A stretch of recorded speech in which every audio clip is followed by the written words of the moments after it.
Hello YouTube, this is the Bucket coming at you today with the M&P 22x. This is a full-size 22 long rifle pistol that Smith and Wesson has come out with to compete on the 22 market.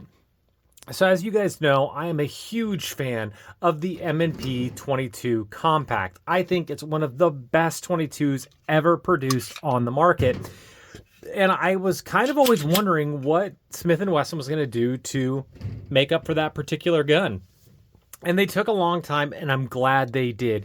They've come out with the 22 Magnum, they came out with a 5.7, and they took their time to come out with a really, really good 22 long rifle pistol. And I was lucky that Mac from Range 54 was nice enough to let me borrow his. His is a little tricked out here. You can see he's got a TLR1. He's got a Hollow Sun 407K on there. And he was nice enough to let me borrow one of the 20-round magazines. So again, these shoot from a 20+1 magazine. The overall length without the thread adapter is 7.25 inches. The barrel length is 4.1 inches. The width is 1.13 inches. The height is 5.75 inches. And the weight unloaded is 16.32 ounces. This is a Palmer frame steel barreled 22 long rifle that's obviously optic ready. It comes with a fiber optic front sight, and the plate, you'll lose the rear sight, but does come with a U-notch rear sight.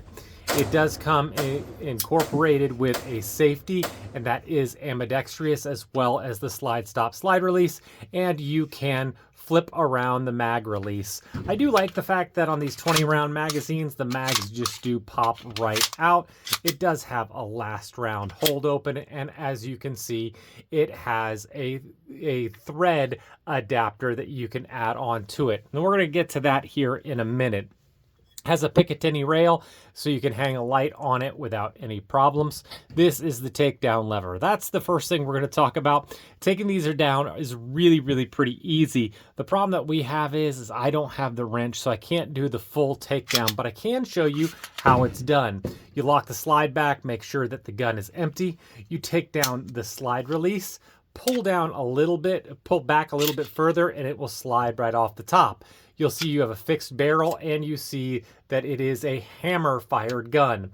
But because this does require a wrench to get the thread adapter off, I can't disassemble it all the way down. I do apologize about that, but when somebody's nice enough to let me borrow their gun, I take what I can get. These guns are MSRP right at that $499.99, and when you go into a store, you can get it a little bit cheaper than that. I think it's right around the $450 mark at Range 54 right now, and you can go on and see if you can get it any cheaper online. It feels absolutely amazing in the hand. I love this grip. It just locks in. It helps you get up high up on it, and then you get to this flat face trigger. It's got a little dingus here on the front, a little bit of take up, and then you're ready for some more pew. I'm not going to do any dry firing because it is a rim fire gun, but it has a nice crisp trigger. I like the fact that there's an optic on it. Makes it pretty easy for you to pick up and hit those shots over and over and over again. I shot 22 mini mags, then I shot some 22 standard velocity. I had some blazer brass that I shot through this, and I even had this absolutely old ancient box of good knows how long this thing has been around, and it ran through all of that stuff.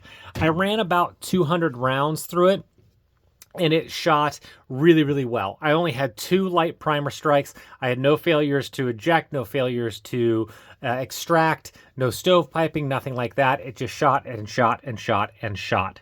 As far as accuracy with this gun, the accuracy was awesome. As I was just getting started, I got this accuracy. Those are all in the 10. 3 of them in the X. I got a little bit tighter of a group as I got a little bit further on, although only 2 in the bullseye, but all of them are in the 10. This is the kind of accuracy that you can get. It's really super accurate, and this was after only around 200 rounds of shooting. I think I could even tighten that up a little bit more if I just got a little bit more used to that trigger. But that, for the first time you take it to the range, or that kind of accuracy, it's probably going to be good enough.